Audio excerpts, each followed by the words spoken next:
iminsi irabarirwa ku ntoki muri Leta Zunze Ubumwe za Amerika. Rwanda Day 2024 irongeye iragarutse. Uyu ni umunsi uhuza abanyarwanda bo mu gihugu, abo mu mahanga n'inshuti z'u Rwanda bafite intego imwe yo kuganira ku cyarushaho guteza imbere igihugu cyabo.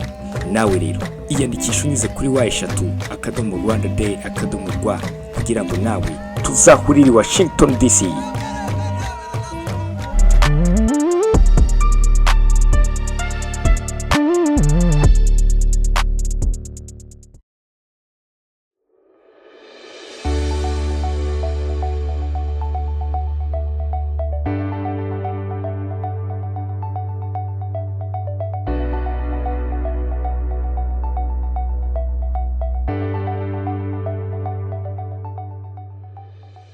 Mu kiganiro cya none uyu munsi ku ijwi rya diaspora tukugezaho turagaruka ku nzu yitwa Gaylord National Resort, inyubako igiye kuberamo Rwanda Day i Washington DC ku itariki ya 2 na tariki 3 Gashyantare 2024.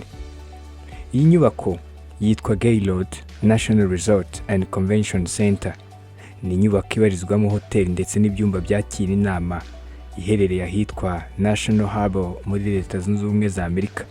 Ni igiye kwakira Rwanda Day mu cyumweru cya mbere cya Gashyantare 2024. Iyi nyubako iri ku nkengero z'amazi y'umugezi wa Potomac, umwe mu ifite amateka akomeye muri Leta Zunze Ubumwe za Amerika, kuko George Washington wabaye perezida wa mbere w'iki gihugu yawufataga nk'ahantu hari izingiro ry'ubuzima. Mu nkengero z'uwo mugezi niho Washington yavukiye ndetse ni naho yapfiriye. Yajyaga wifashisha nk'inzira ihuza uburasirazuba n'uburengerazuba bw'igihugu. We ku giti cye yarahafite ubutaka burenga hegitari 12,000. Gaylord National Resort and Convention Center iri mu birometero 15 uvuye kuri Capitol, inyubako ikoreramo inteko ishinga amategeko ya Leta Zunze Ubumwe za Amerika. Ni urugendo rw'iminota iri hagati ya 17 na 22. Ni mu gihe uvuye kuri White House bigusaba gukora urugendo rw'ibirometero 17 n'ibice bitandatu, utagutwara iminota 20 kugira ngo ugere kuri iyi nyubako. Iyi hoteli izaberamo Rwanda Day iri ku nkengero z'ayo mazi, ku mugezi uvuye Washington DC ukambuka ukagera mu mujyi wa Alexandria muri Leta ya Virginia.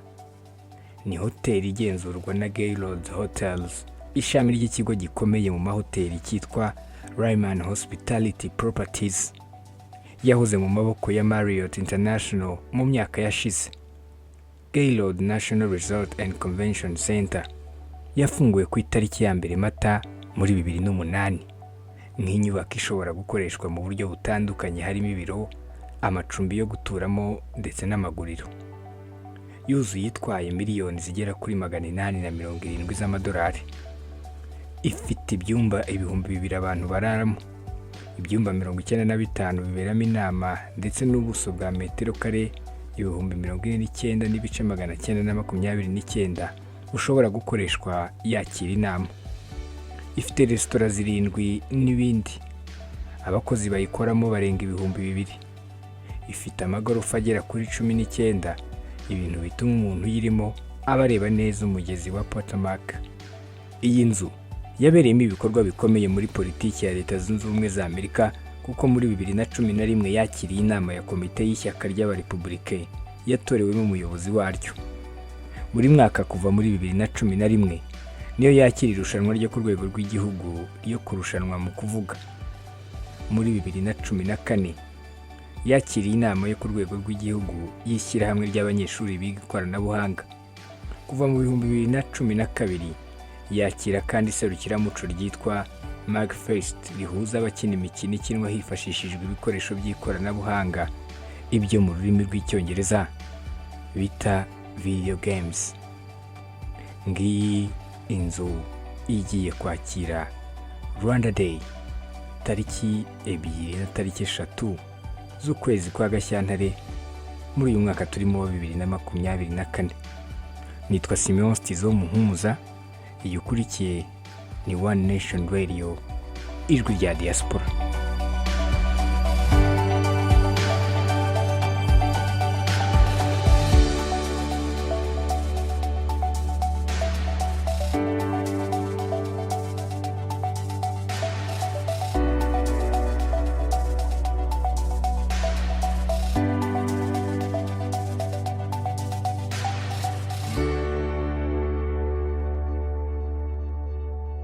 iminsi irabarirwa ku ntoki muri Leta Zunze Ubumwe za Amerika.